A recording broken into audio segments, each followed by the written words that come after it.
집에서 가장 좁은 공간이지만 인테리어 비용이 가장 많이 들어가는 곳이 어디일까요? 바로 욕실입니다. 그런데 욕실 인테리어를 진행하려니 모르는 용어가 많아 선택하기가 참 쉽지 않으셨을 겁니다. 그래서 오늘은 수많은 현장을 진행하며 쌓은 데이터를 바탕으로 욕실 인테리어 핵심 가이드를 준비했습니다. 변기부터 세면대, 수전, 그리고 놓치기 쉬운 마감 디테일까지 하나씩 짚어드릴게요.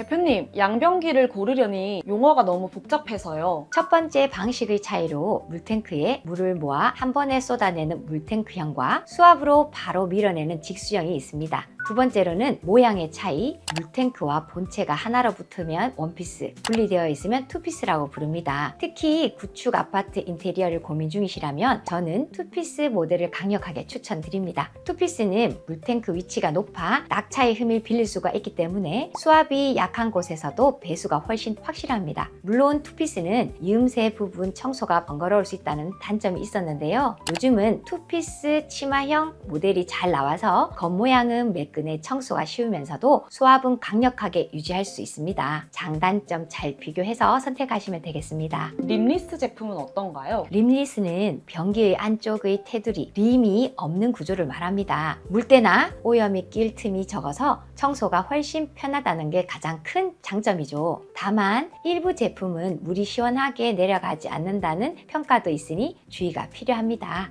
대림, 아메리칸 스탠다드 등 브랜드도 다양한데 품질 차이가 체감될 정도인가요? 대림바스는 사후 관리나 부속 수급 면에서 압도적입니다. 동네 철물점 어디를 가도 대림 부속은 다 있을 정도니까요. 소리는 좀 투박해도 제일 잘 내려가는 것을 찾는다면 대림이 정답입니다. 아메리칸 스탠다드는 시리즈에 따라서 특유의 세련된 라인이 인테리어 완성도를 높여줍니다. 일부 디자인 위주의 원피스 모델은 물내림 소리는 조용하지만 수압이 낮은 구축 아파트에는 배수 능력이 대림 투피스보다 떨어지는 경우가 많습니다. 세척력을 챙기려면 아메리칸 스탠다드에서도 상급 모델을 골라야 합니다. 자동 물내림 같은 기능은 많을수록 좋은 걸까요? 기능이 많으면 편하긴 하지만 그만큼 장 고장이 생길 확률도 높습니다. 그래서 관리에 자신 있는 분들께만 추천드려요. 마지막으로 변기 및 마감이요. 백시멘트보다 실리콘이 대세라는데 나중에 뜯을 때 타일이 깨질까봐 걱정하시더라고요. 요즘 현장에서는 대부분 실리콘으로 마감합니다. 바닥과 변기 틈새를 꽉 막아 오염물이 들어가는 걸 방지하고 마감도 아주 깔끔하거든요. 현재 시공 현장에서는 실리콘이 기본이라고 보시면 됩니다. 현장 상황이나 앞으로의 관리 계획에 따라 시공 방법은 조금씩 달라질 수 있습니다.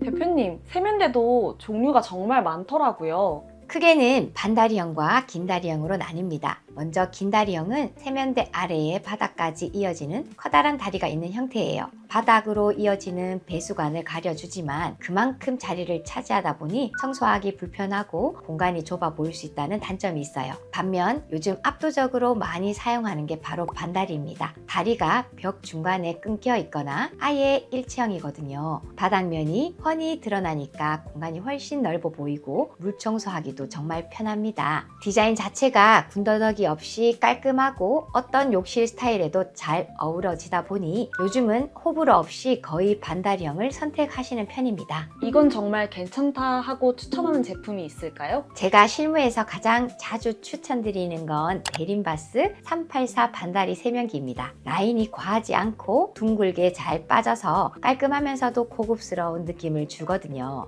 어떤 욕실에 갖다 놔도 무난하게 잘 어울리는 제품입니다. 세면대 하부장도 고민하시는 분들이 많아요. 예쁘긴 한데 곰팡이나 위생관리가 힘들지 않을까요? 하부장은 수납력도 좋아지고 욕실 분위기도 확 살려주죠. 하지만 욕실은 항상 습한 공간이라 관리를 소홀히 하면 내부에 곰팡이가 생길 수 있습니다. 그래서 저희는 바닥에서 띄우는 형태를 추천드리고 무엇보다 환기 관리를 강조합니다. 환풍기를 자주 돌려주시는 게 가장 확실한 관리법입니다. 대표님, 요즘 수전은 무광이 대세인 것 같은데 유광이랑 비교하면 장단점이 확실한가요? 무광 수전은 확실히 고급스럽고 세련된 느낌이 강해서 요즘 정말 많이들 선호하세요. 다만 스크래치에 다소 약한 면이 있어서 관리에 신경을 써주셔야 합니다. 반면 유광수전은 물자국이 좀 보일 순 있어도 내구성이 정말 좋습니다. 세입자들을 드리는 경우라면 유광을 더 추천드리는 편입니다. 벽에 바로 붙이는 매립 수전도 예쁘던데 고장나면 벽을 다 뜯어야 뿌려야 하나요? 사실 저도 개인적으로는 매립수전을 크게 추천하진 않습니다. 구조상 벽 안으로 배관이 들어가는 방식이라 문제가 생기면 멀쩡한 타일을 뜯어내야 하는 상황이 올 수 있거든요. 요즘 수전 필터 쓰시는 분들이 정말 많잖아요. 디자인을 포기하고라도 필터를 다는 게 맞을까요? 수전 헤드에 필터를 다는 것보다 더 좋은 방법이 있습니다. 물이 들어오는 계량기 쪽에 필터를 설치하는 건데요. 이렇게 하면 외관상 깔끔하게 디자인도 지킬 수 있고 집안 전체의 수질 개선 효과도 볼 수 있어서 훨씬 추천드리는 방식입니다.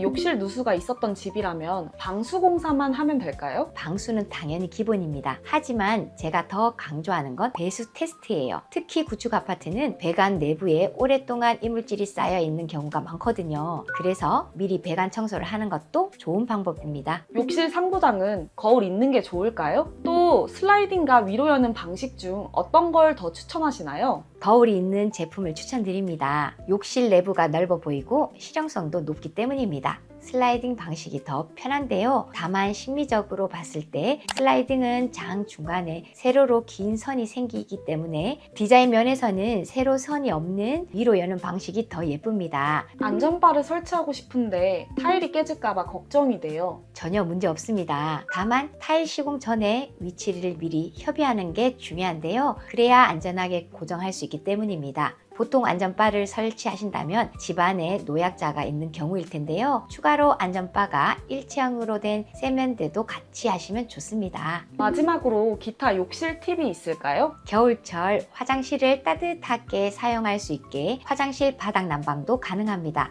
가끔 구축 아파트인데 괜찮냐고 물어보시는 분들도 계시는데요. 구축도 충분히 가능합니다. 다만 시공을 제대로 해야 나중에 크랙 없이 오래 사용하실 수 있고요. 욕조와 파티션 사이에서도 고민 많이 하시더라고요. 저는 샤워 파티션을 추천드릴게요. 욕조는 사용 빈도가 낮은 경우가 많고 특히 나이가 들수록 넘어질 위험이 있거든요. 결국 장기적으로 보면 안전하고 실용적인 선택을 하시는 것이 중요합니다. 오늘 양변기부터 세면대 그리고 세세한 시공 디테일까지 함께 살펴봤는데요. 도움이 좀 되셨나요? 오늘 영상 보시면서 우리 집 욕실에 적용하고 싶거나 더 궁금한 점이 생기셨다면 댓글 남겨주세요. 저는 다음 현장에서 더 유익하고 솔직한 정보로 인사드리겠습니다. 감사합니다.